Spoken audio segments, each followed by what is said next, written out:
6절 보십시다.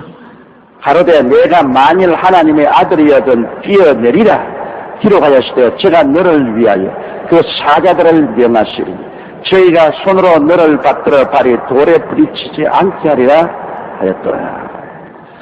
이 마귀가요 또 여기다 토를 다거든. 내가 만일 하나님의 아들이었, 예수님이 하나님의 아들인데도 불구하고 하나님 아들로 시인하지 않고 꼭 여기에 의심을 붙입니다.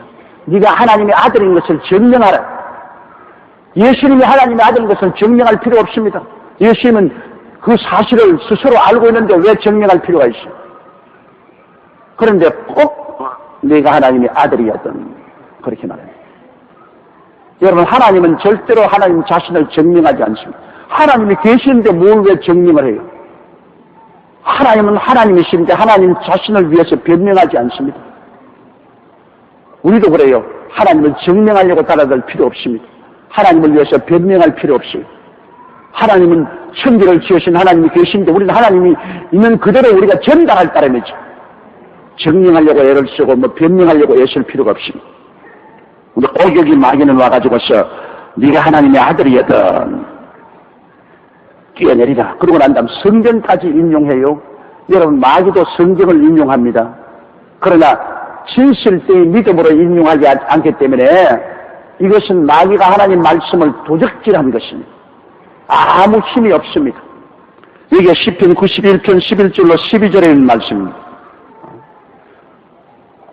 주님을 섬기고 경외하고 받드는 사람, 제가 너를 위하여 그 사자들을 명하시리니 저희가 손으로 너를 받들어 발이 돌에 부딪히지 않게 보호해 주겠다는 그 말씀, 이 말씀을 마귀가 인용한 것입니다. 요사이 여러분, 이단 사설들이 꼭 성경 말씀을 인용해 가지고서 이용해서 자기 목적을 사용하는 거예요.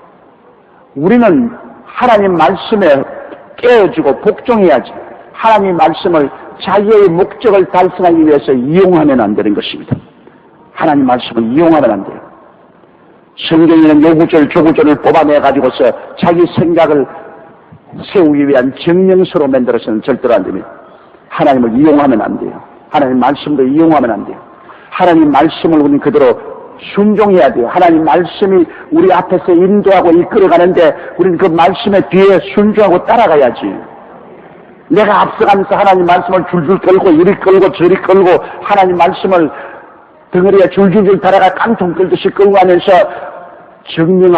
자기의 이론을 증명하려고 하면 절대로 아닙니다. 말씀을 쓰는 동기가 달라요. 하나님께 믿고 순종하기 위해서 말씀을 따르고 인용하는 것하고 내 뜻대로 하기 위해서 말씀을 이용하려고 하는 것 틀려요. 사탄은 바로 예수님을 끄기 위해서 하나님 말씀을 이용을 했는데 예수님이 그 게임에 넘어갑니까? 오늘 많은 이단과 사설들이 전부 성경을 씁니다. 전부 성경을 통해서 자기를 증명합니다. 자기가 재림주니, 자기가 동방의 의인이니, 자기가 예수니 하고 자기를 증명하기 위해서 성경을 씁니다. 절대로 안 됩니다.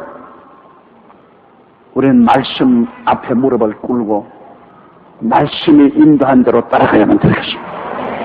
나를 죽이고 말씀에 따라가야지. 말씀을 내가 끌어당겨서 나 종으로 삼으면 절대로 안 되는 것입니다.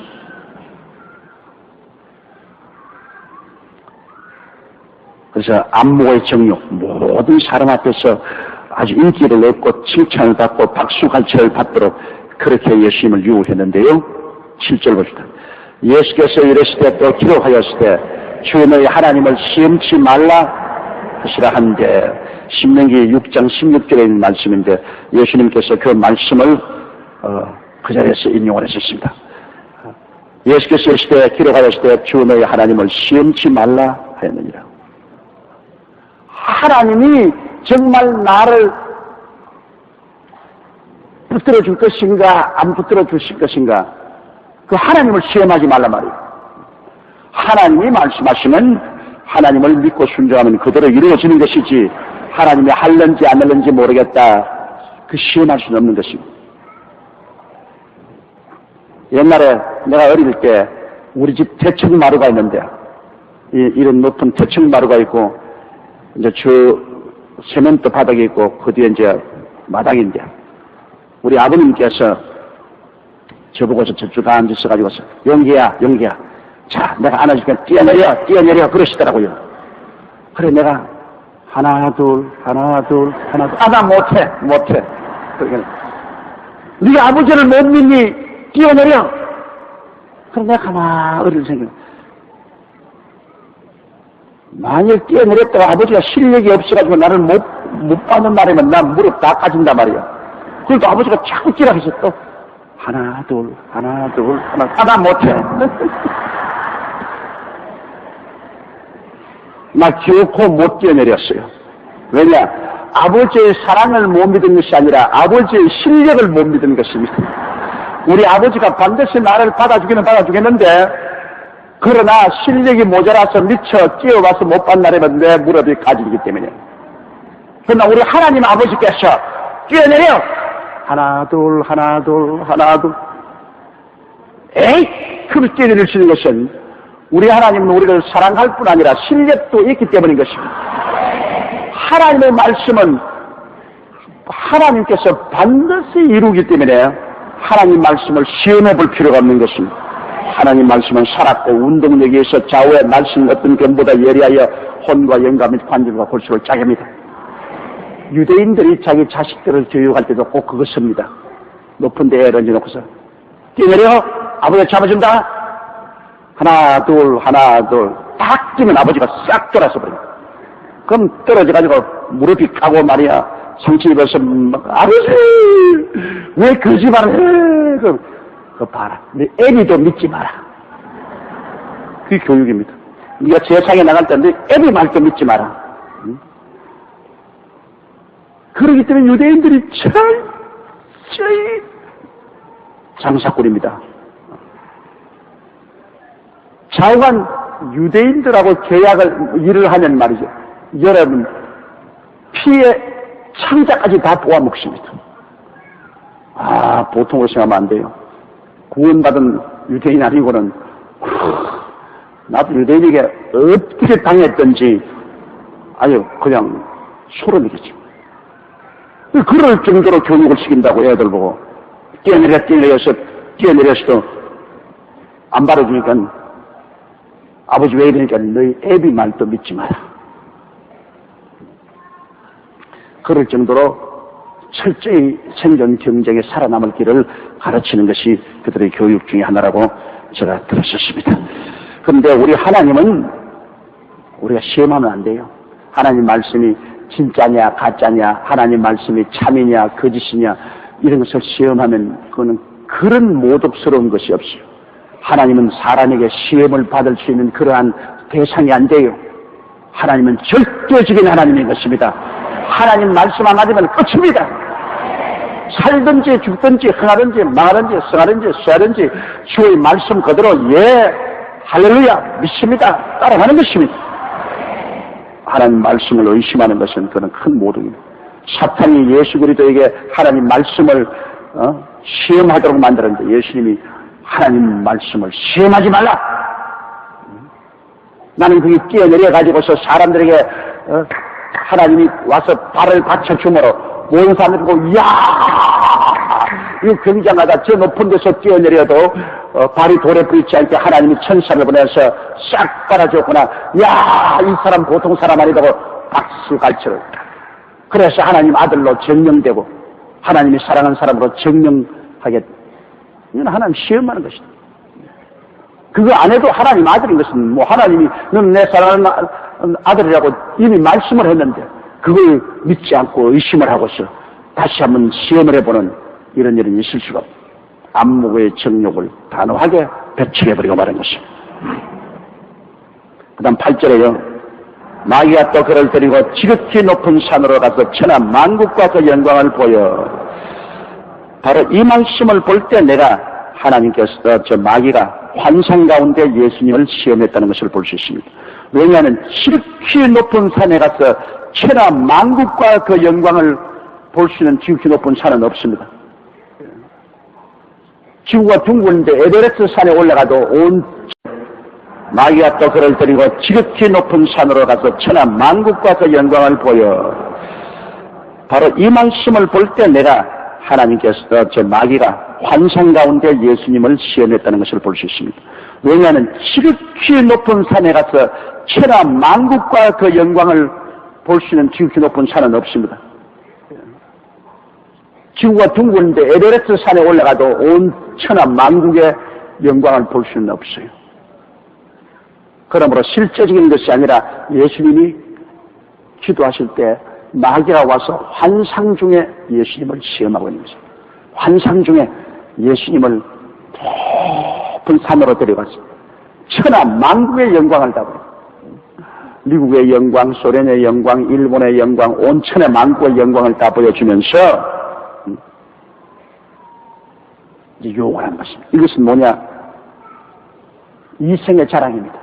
육신의 정욕, 안무의 이생의 자랑은 뭐냐? 권력을 말하는 이 세상. 와, 우리 아버지는 면장이다. 우리 아버지는 군수다. 우리 아버지는 도지사다. 그런 이생의 자랑을 말하는 것입니다. 내가 초등학교 다닐 때 내 반에 친구가 하나 있었는데 그 아버지가 은양명 면장인데 난 되게 높은 줄 알았어. 임마 한번 언니 와서 우리 아버지 면장이다. 그럼 내가 꿈틀뚱물했어요. 면장이 굉장히 높은 줄 알았는데 이제 보니까 별로 높지가 않아. 근데 그때는 굉장히 높은 줄 알았어. 그래서 그만 오면 면장 아들, 면장 뭐 우리 선생님도 그만 오면 면장님 아들이라고 면장님 아들이라고. 그래 내 속으로 우리 아버지는 왜 면장도 못 됐노? 그런 생각을 했는데 그 이생의 자랑이 이 세상에서 지위나 명예나 권세를 가지고서 자랑하는 이 세상의 자랑인 것입니다. 요사이 뭐 우리 대통령 서로 되려는 것도 대통령에 대해서 권력을 얻겠다는 것도 하나의 이생의 자랑이거든. 이 세상에서 대통령을 돼가지고 한번 나라를 이끌어가는 권력을 쥐어보겠다. 이생의 자랑이죠. 이생의 자랑을 취한다고 해서 나쁜 건 아닙니다. 아니지만은 하나님 제껴놓고 이생의 자랑을 취하면 안 되는 것이죠. 만왕의 왕 만주의 주 하나님을 섬기기 위해서 권력이 필요하지. 하나님 제껴놓고 내가 권력 쓰겠다면 그 권력이 무슨 소용이 있습니까? 썩은 권력이지. 우주에 하나님밖에 더 우리가 경비하고 존경하고 따라가야 될 분이 어디 있습니까? 우리가 언제나 하나님을 경외하고 하나님을 섬기는 그 사람, 이런 사람이 권력을 얻도록 해야 될 것입니다. 그래서 마귀가 그를 데리고 지극히 높은 산으로 가서 천하 만국과 그 영광을 보여 가로되 9절요 만일 내게 엎드려 경비하면 이 모든 것을 내게 주리라. 자 보세요. 사탄에게 절하면 모든 것을 다 주겠다. 이 말도 안 되는 소리지. 그런데 역사를 통해서 보면 사탄에게 절한 사람이 얼마나 많습니까? 두 개의 히틀러도 사탄에게 절하고 온 유럽과 세계를 다 정복하려고 달라들었습니다. 그 마귀에게 절한 거예요. 사탄에게. 왜? 독일 히틀러는 하나님을 부인하고 예수님을 부인하고 예수님 목사들을 다 잡아서 감옥에 집어넣고 교회의 문을 닫고 그리고 그런 총통으로서 세계를 정복하겠다고 이러는데 이 바로 사탄에게 절한 아닙니다. 하나님을 짓밟고 사탄에게 절한. 똑같이 일본도 그랬습니다. 일본의 도조도 일본 천황감 일본 신 아마테라스 오미가미를 섬기고 야훼 하나님을 배반하고 하나님을 내쫓고 우리 한국에 와서 교회 문을 닫고 십자가 위에 가미단관을 세워놓고 일본의 진자 산파이라고 해서 일본 신전에 와서 전부 참배해서 절하게 만들고 그리고 대동화를 다 점령했고 아시아의 부귀와 영화를 다 손에 넣게 이 사탄에게 절했지. 소련의 막스 레닌도 그렇지 않습니까? 레닌 신은 죽었다. 예수는 없다. 영혼도 없다. 레닌과 함께 스타린이 합쳐가지고서 마귀에게 절하고 교회 문을 닫아버리고 수많은 주의 종들을 강제노동 수용소로 보내고 사탄에게 절했죠. 그러고 난 다음 세계를 정복하려고 달라들었죠. 역대 독재자들을 보면 모두 다 사탄에게 절했어요. 마귀에 절하고 마귀가 시킨 대로 하나님의 교회를 핍박하고 성도들을 죽이고 그리고 권력을 손에 쥐려고 했죠. 그러나 그 결과는 다 파멸되고 말았습니다. 독일도 일본도 소련도 파멸되고 앞으로도 여러분 권력을 쥐기 위해서 하나님을 대적하고 하나님의 교회를 대적하고 주의 백성들을 짓밟고 그 대가로서 권력을 얻으려고 하는 사탄의 염성에 귀를 기울이고 나가는 사람은 언제나 하나님께 심판을 받습니다. 역사가 그것을 증명합니다. 바로 사탄이 하는 계기가 그겁니다. 바로 예수님께 나와서 꼭꼭 했습니다. 네가 내게 절하면, 네가 내게 순종하면 온 천하 만국을 다 내게 주겠다. 어떻게 그런 소리를 하냐? 원래 천하 만국은 하나님이 아담에게 준 것입니다. 아담에게 준 것인데 아담이 사탄에게 굴복함으로 마귀에게 넘겨준 것입니다. 이 온천하 만국의 권세는 원래 사탄의 것이 아닙니다. 원래 아담을 이 지구의 임금으로 만들어서 아담에게 준 것인데 아담이 마귀에게 굴복함으로 이걸 다 바쳐버렸어요. 그래서 오늘날 천하 만국의 권세와 영광이 마귀의 손에 들어갔습니다. 마귀가 이 세상의 임금이 되었어. 그래서 온 천하 만국의 권력을 손에 마귀가 쥐고 부귀와 영화를 쥐고 하나님 없는 세계로 몰아갑니다. 여러분 이 세상 사람들은 세상에 속한 통치가나 부자나 인텔이나 모든 사람들의 그들의 머릿속에 하나님은 없습니다. 그들은 완전히 하나님을 내어 쫓고 하나님이 없는 세속을 살아가는 것입니다. 세속이란 바로 그겁니다. 하나님이 계시면 그거는 세속이 아닙니다. 그거는 신령한 것입니다.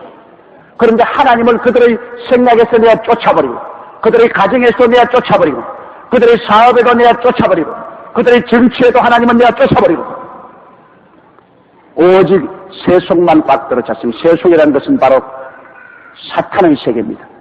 사탄의 세계가 꽉 들어차서 사탄의 영이 그런 대로 육신의 정욕과 안목의 정욕과 일상을 따라 살아가는 그 결과는 이 세상 불탈 때 함께 불타는 것입니다. 마귀가 여러분 이 세상을 영원히 소유하지 못하는 것은 하나님이 아담에게 이 지구를 맡길 때 영원히 주지 않았습니다. 기한을 정해서 주신 것입니다. 여러분 전세 기한이 있어요. 아담에게 이 땅을 주님 맡길 때 전세 기한이 있습니다. 그 전세 기한이 차면은 이제는 도로 돌려내야 됩니다. 마귀가 이 땅을 점령하고 있는 것도 아담이 전세 기한으로 가지고 있는 그 기간 동안만 이걸 점령할 수 있는 것입니다. 우리가 되게 생각하기에는 하나님이 6째 세상을 짓고 1회째 쉬었다고 했었으니까 하나님께서 6천년 만에 이 세상을 끝마치고 7천년, 7년 안식이 있으니까 아담에게 6천년 동안 이 세상에게 전체로 준 것이 아니냐. 그렇게 우리는 추정을 하고 있습니다. 그래서 6천년의 세월이 끝나면 마귀는 이 땅에서 쫓겨나가고 예수님이 도로 원상복구해서 만왕의 왕 만주의 주로서 이 땅을 점령하고 다스리는 때가 온다고 우리는 믿고 있는 것입니다. 영원히는 마귀가 점령하지 못하면 이건 마귀의 소유가 아닙니다. 아담에게 준 것을 쥐가 찬탈한 빼앗은 겁니다. 그래서 마귀는 자기에게 절하는 사람에게 주려고 그래서 히틀러도 절하고 스탈린도 절하고 일본의 도조도 절하고 북한의 김일성이도 절하고 김정일도 절하고 그들을 통해서 천하 만국의 영광을 쥐게 하나님 없이 천하 만국의 영광을 쥐어서 하늘나라 파괴하고 교회 파괴하고 예수 믿는 것 쫓아내고 하나님의 형상을 짓뭉개 버리고 없애려고 그런 도모를 마귀하고 있습니다만 절대로 마귀의 도모는 성공하지 못합니다. 하나님이 만왕의 왕 만주로 계시는 이상 그들이 어느 선을 넘으면 하나님이 심판하시는 것입니다. 예수님께도 그렇게 고교했어요. 가로되 만일 내게 엎드려 경배하면 이 모든 것을 내게 주리라. 요사이 소위 형식적으로 예수 믿는 정치인들 정말로 하나님을 사랑하고 예수님을 경배하는 사람이면 표 몇 개 얻으려고 우상을 섬기는 생각에 가서 그들에게 어서 합장하고 우상 섬기는 사람에게서 꿇어 앉아가지고서 함께 경배하고 이 짓 합니까? 아예 대통령 되지 말고 말지. 그 권력을 얻기 위해서 사탄과 타협한 순수한 신앙으로 나가야지. 하나님이 세우면 권력을 얻고 하나님 안 세우면 뭐 하지 말아야지. 뭐. 하나님보다 권력이 더 좋을 게 뭐가 있습니까? 그런데 지금까지 보면 다 국회의원이나 대통령 될 사람들을 보면 소위 예수 안 믿는다면 그 말 안 했지만은 예수를 믿고 혹은 뭐 집사고 온 장로가 됐다 하면서도 모두 다 우상천가에 가서 다 고개 숙이고 타협을 사탄이여 권력만 준다면 당신에게도 절하겠나이다. 예수님이 말하겠습니까? 10절에 이에 예수께서 말씀하시되 사탄아 물러가라. 기록되었으되 주 너의 하나님께 경배하고 다만 그를 섬기라 하였느니 신명기 6장 13절의 말씀을 기억해서 주님께서 여기에는 단호하게 사탄아 물러가라. 앞에는 주님께서 육신의 정력으로 심판할 때도 사탄아 물러가는 말 안 하죠. 안무의 정력으로 심판할 때도 사탄아 물러가라고 하죠. 권력에 관해서는 사탄아 물러가라.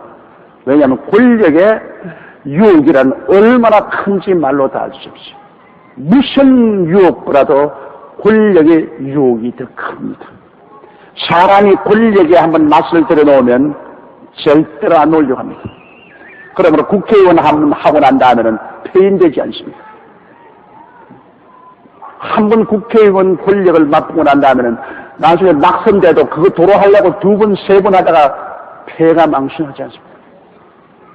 권력이라는 것은 그 무지무지한 매력이 있어요. 그렇기 때문에 예수님은 다른 데서는 사탄아 물러가라고 말하셨지만은 이 권력으로서 유혹할 때는 주님께서 그 유혹이 얼마나 세기 때문에 주님께서 단호하게 사탄아 물러가라. 그리고 주님 하신 말씀이 주 너의 하나님께 경배하고 다만 그를 섬기라. 부귀 영화를 얻기 위해서 마귀에게 절하는 일 있을 수가 없습니다. 주 하나님께만 경배하고 다만 그를 섬기라. 여러분 우리가 시험을 받은 것은 하나님만 경배하고 하나님만 섬기기 위해서 우리 분발한 것입니다. 여기에 타협하면 안 돼요. 여러분 왜 예수 그리스도의 십자가 보혈로 구원받았습니까? 하나님을 경배하고 그를 섬기기 위해서 부름받은 것입니다. 하나님께 예배드리고 하나님을 섬기기 위해서 부름받은 것입니다. 여러분 하나님과 함께 세상을 겸하여 섬길 수 없습니다. 우리 예수 믿는 사람들은 여러분 일편단심이 돼야지 2편, 3편 단심이 되면 안 됩니다. 1편단심이 됩니다. 우리 하나님만 경배하고 하나님만 그 이외에 뭐 살아도 좋고 죽어도 좋다. 그건 타협하지 마요. 이런 것이 여러분 충성심이 있어야 신앙이죠. 그런 일편단심의 신앙도 없이 그 하나님은 적당히 믿고 그저 이용만 하려고 이 마음의 평안을 얻기 위해서 적당히 옛날에 임영신 여사 어머니처럼 임영신 여사는 청구하고 중앙대학 설립한 임영신 여사 어머니가 교회에 나왔는데 목사님이 세례를 베풀게 됐어요. 그래 불러가지고 이제 학습을 하는데 어머니 어떻게 해서 교회에 나왔어요? 그러니까 자식 달되게 하려고요. 아니 어머니가 구원받고 천국 가는 시간에 아니 난 다 늙었으니까 구원 같은 거 필요 없고 내 자식만 받고 자꾸 하는 말이 뭐냐면 나는 다 늙었으니까 구원 같은 거 필요 없고 늙었으니까 구원이 필요한데 나는 막 다 늙었으니까 죽으면 그뿐이니까 내 자식만 잘 뜨게 해달라고. 아니 그런 거 안 된다고. 어머니가 구원을 받아서 하나님의 자녀가 되어야 자식이 잘 된다고.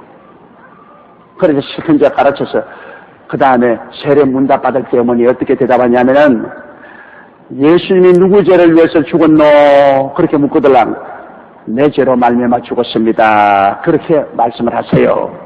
알았죠.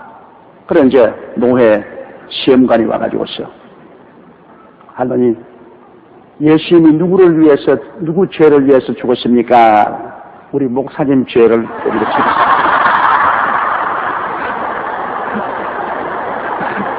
목사님이 가르친다고 하고 내 죄를 인하여 죽었다고 이렇게 하네. 그만 목사님 죄 때문에 예수님이 죽었구나. 그래가 세례 문답에서 납기했다는 소리가 있습니다. 그런 마태복음 4장 12절 다 같이 읽겠습니다. 예수께서 요한의 잡힘을 들으시고 갈릴리로 물러가셨다가 세례 요한은 예수님보다 6개월 먼저 나와서 예수 그리스도의 길을 평탄케 하는 구약의 마지막 선지자입니다. 세례 요한이 끝나고 난 다음에는 구약 성경이 끝났습니다. 구약의 마지막 율법하에서 보냄받은 선지자인 것입니다. 근데 세례 요한이 예수 그리스도 앞서서 복음을 전가했습니다.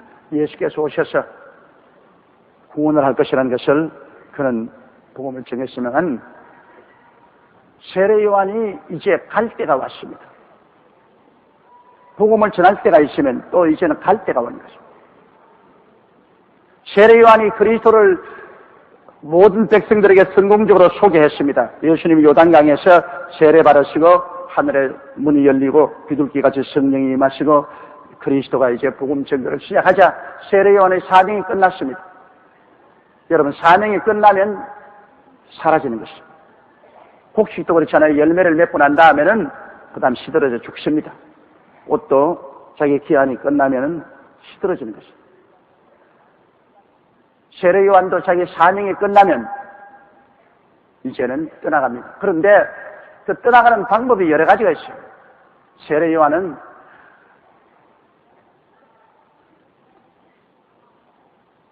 복음을 전하는 시기가 오자 율법의 시기가 끝났기 때문에 그는 감옥에 들어갔어요. 그 당시에 헤로드 왕의 행위를 나쁘다고 지적하다가 헤롯에 잡혀서 감옥에 들어갔습니다. 왜 헤롯의 행동이 나쁘다고 하냐면 헤롯이 자기 동생의 아내를 취했습니다. 제수씨죠. 자기의 제수씨의 아내를 눈이 맞아서 취했다. 왜요? 내가 말 잘못했어요?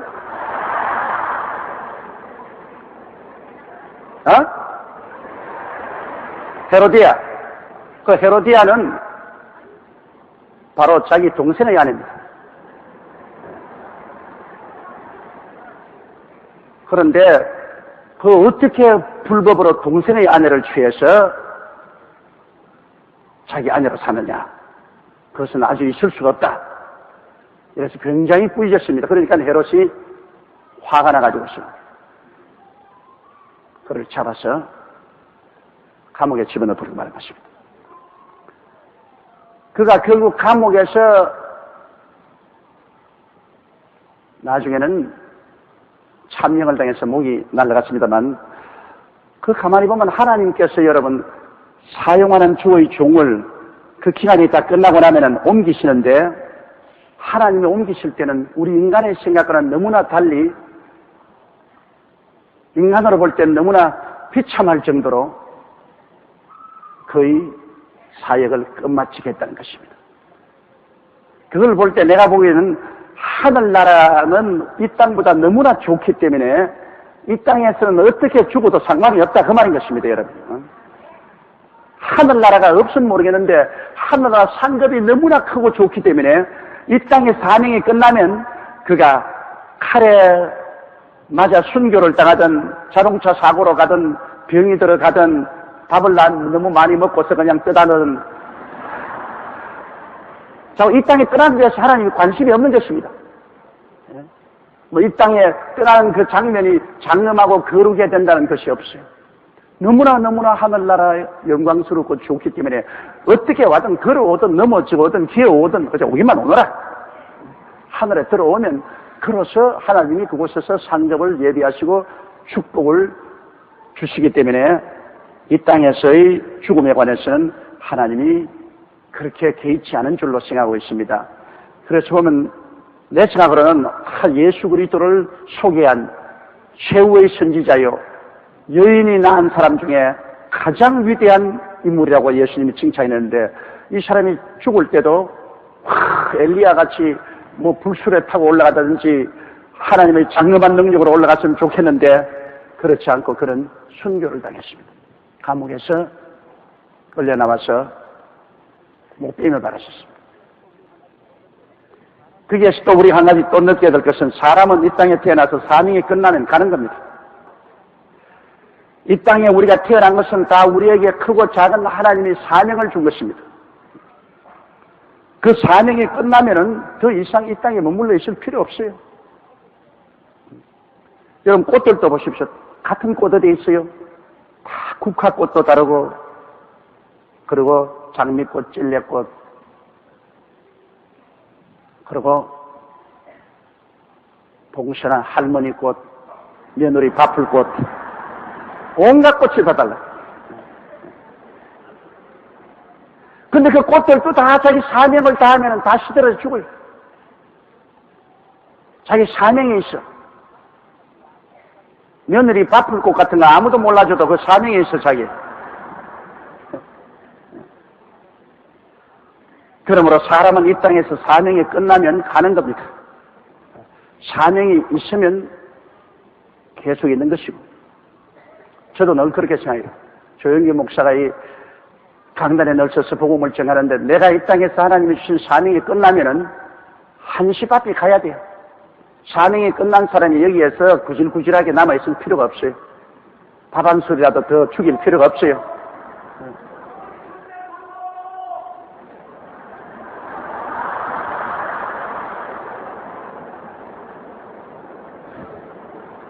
저 사람은 사명이 없는 말을 하니까 잡혀나가잖아요. 사명이 없는 짓을 하면 잡혀나간다고. 하나님께서도 보실 때 너 사명이 끝났다. 그런데 그 사명이 끝났는데 쓸데없는 소리 하고 있으면 잡아간다.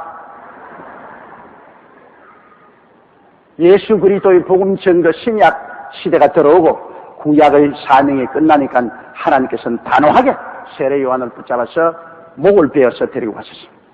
그냥은 건강하고 튼튼하니까 쉽게 가지 않을 거 아니에요. 하나님이 목 베어서 데려요. 세례 요한이 생각할 때는 이렇게 섭섭할 리가 있습니까? 하나님, 내가 마지막 선지자로서 예수 그리스도 앞에서 그 올길을 평탄하게 했는데 나를 이렇게 비참하게 데려갈 수 있습니까? 원망할지 모르겠지만은 지금은 원망하지 않을 겁니다. 하늘에 올라가 보면 하늘의 상급이 얼마나 큰 것을 알고 난 다음에는 너무 기뻐하고 즐거워할 것입니다. 인간의 생각과 하나님의 생각은 다릅니다. 인간이 좋은 것하고 하나님이 좋다고 하는 것은 틀립니다. 우리가 예수님을 구주로 모시고 하나님을 열심으로 섬겼으면 그 다음 모든 일은 하나님이 알아서 해주실 것입니다. 인간으로 선악을 판단하고 왈가왈부할 것이 아닙니다. 하나님이 당신 보시기에 최선의 좋다는 길을 설정해 나가시는 것입니다. 그 예수님께서는 이제 요한이 잡힌 것을 들으시고 이제는 구약의 율법의 시대가 끝났다는 것을 주님께서 알아주십니다. 그게 기점입니다. 요한이 살아있는 이상은 아직 구약이 살아있습니다. 요한이 잡힘으로 구약 마지막 선지자가 이제는 잡히고 사명당하고 종결이 된 것입니다. 이제 예수님은 본격적으로 신약 시대를 여신 것입니다. 요한이 있을 동안에는 예수님이 회개하라 천국에 가까웠다고 말씀하지 않았었습니다. 아직 신약 시대가 도래하지 않았었습니다. 그러나 요한이 잡혀서 참명당하고 난 다음에는 주님께서 곧장 회개하라 천국에 가까웠다고 외친 것입니다. 신약 시대가 돌아가는 것입니다. 이제는 율법의 행위로 구원받는 시대가 아니고 예수 그리스도를 믿음으로 말미암아 구원받는 새로운 언약의 시대가 도래하게 된 것입니다. 이것이 여러분 천양지차가 있습니다. 우리가 율법의 행동을 함으로 구원을 받는 것은 인간의 노력으로 자격을 얻는 것입니다. 율법 행위로 의롭다함을 얻을 육체가 없기 때문에 구약시대는 그 율법을 통해서 구원받을 사람이 아무도 없어요. 그러나 구약이 끝나고 난 다음 신약에 예수님이 회개하고 예수를 믿고 천국에 들어오라고 외치는 것은 이제는 우리 행위로 말미암는 것이 아니라 오직 믿음으로, 오직 예수 그리스도를 믿음으로 용서와 의를 얻는 것입니다.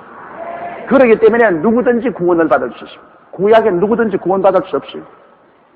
의로운 행위를 하는 사람이 구원을 받는데 의로운 행위를 하는 사람이 아무도 없으니까 아무도 구원 못 받죠. 신약에 와서는 예수를 믿음으로 말미암아 구원을 얻기 때문에 남녀 노여 빈부 귀천할 것 없이 믿기만 하면 구원을 받아요. 그게 다른 겁니다. 믿고 나면 성령이 오셔서 우리 13절요.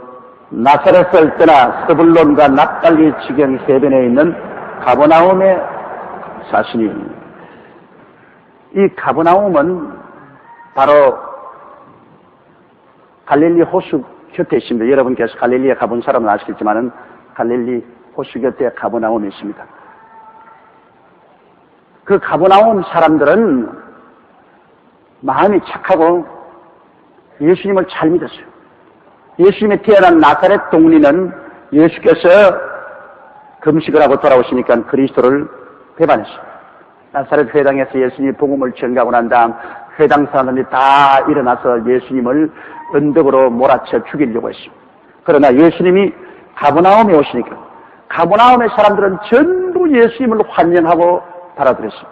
그러므로 예수님께서 나사렛은 기적을 행하지 못하셨으나 가버나움에서는 굉장히 기적을 많이 하셨습니다. 그리고 예수님의 3년 반 동안의 목회 생활의 중심지를 바로 본부를 가버나움으로 삼았습니다.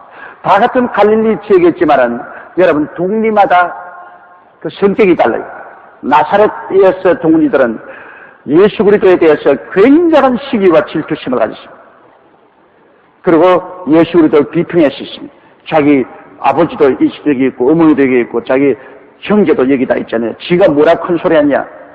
그렇게 해서 예수님을 인정 안 했습니다만 바로 같은 갈릴리에 있는 가버나움은 예수님 오실 때 예수님을 참으로 하나님의 아들로서 인정을 하고 받아들이기 때문에 예수님은 굉장한 기사와 이적을 행하시고 그 가버나움에 굉장한 은총을 베풀으시면서 이러므로 여러분 똑같은 곳이라도 예수님은 인정을 하지 않으면 떠나시고 인정하는 곳에 주님이 찾아오시는 것입니다. 예수님을 믿어주지 않은 곳은 떠나시고 믿는 곳을 찾아와 주시는 것입니다. 예수님을 믿어주지 않은 곳에는 주님이 전혀 기적을 행하지 아니하셨으나 가버나움에는 많은 기적을 행하셨습니다. 이러기 때문에 우리의 마음의 태도에 따라서 주님께서 오늘날 나타나서 역사하시는 것입니다. 14절요. 이는 선지자 이사야로 하신 말씀을 이루려 하심이라 일렀으되, 이 마태는 꼭 예수님의 일거수일투족을 구약 성경을 인용합니다. 왜냐하면 마태는 마태복음을 적을 때 구약 성경을 믿는 유대인들에게 예수님이 하나님의 아들이라는 것을 증거하려고 적었기 때문에 유대인들은 구약 성경만 믿지 그 이외에는 믿지 않습니다. 그러므로 예수님이 오신 것은 구약 성경에 예언한 그대로 오시고 구약 성경에 예언한 그대로 행하셨다는 것을 증명하려고 마태는 예를 많이 썼습니다. 그렇기 때문에 마태는 꼭 구약 성경에 예언한 것을 인용을 하셨어요. 여기에 15절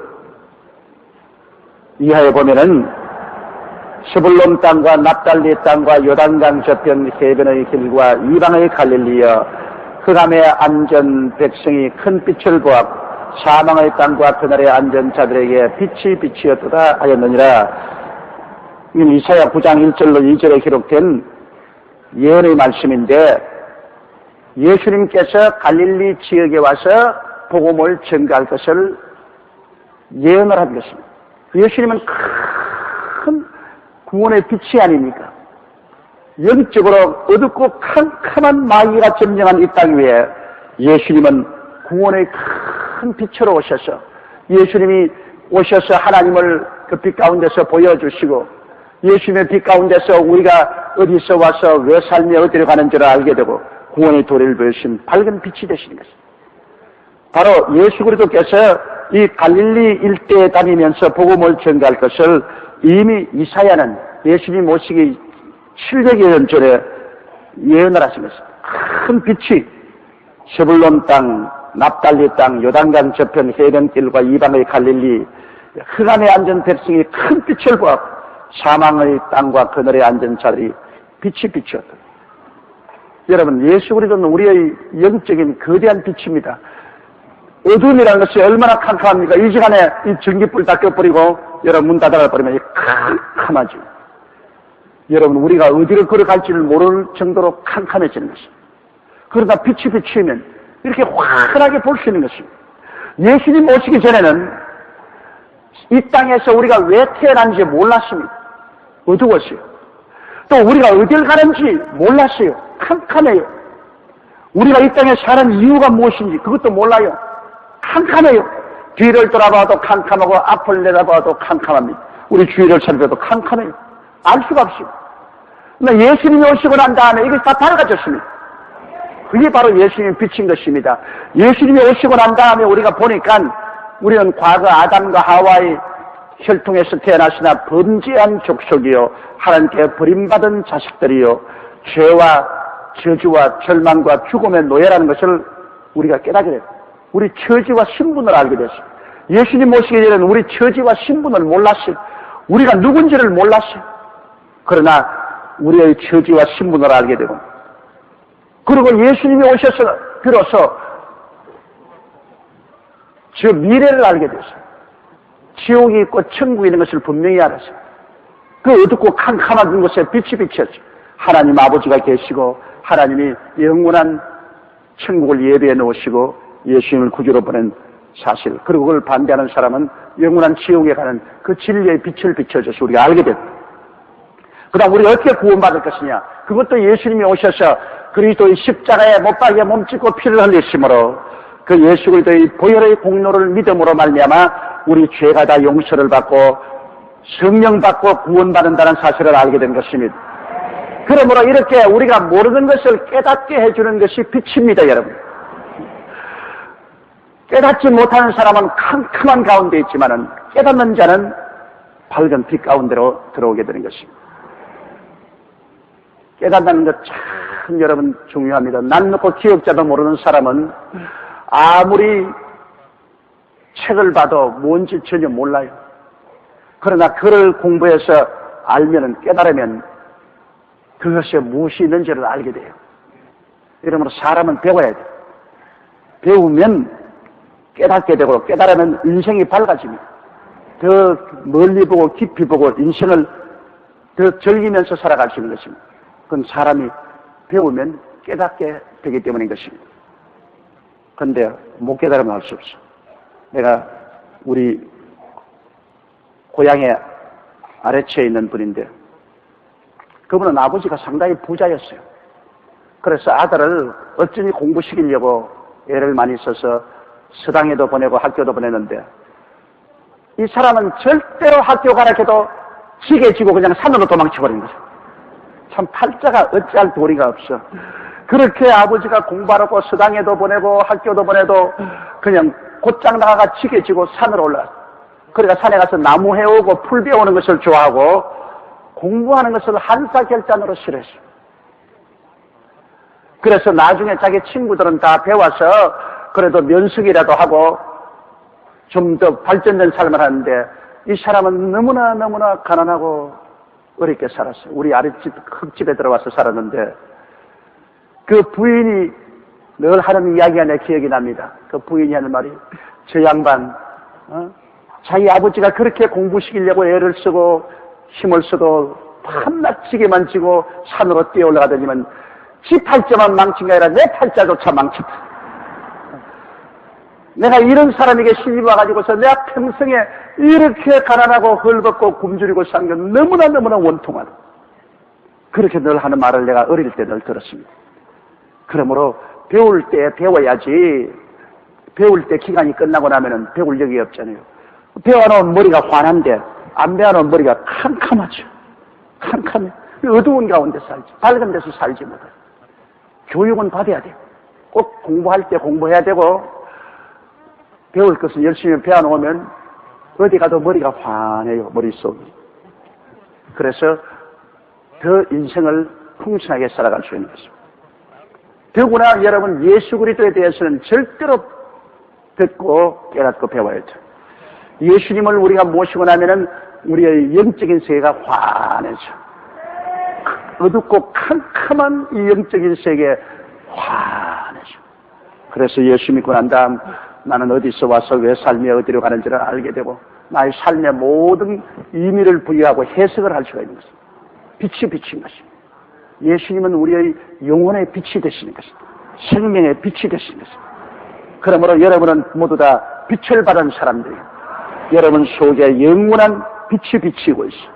이 빛을 여러분 가졌으므로 빛이 없이 캄캄해서 돈, 지위, 명예, 권세만 위해서 뛰어가는 저 사람들, 빛이 없이 가다가 천길만길 벼락에 떨어지고 마는 겁니다. 천길만길 벼락에.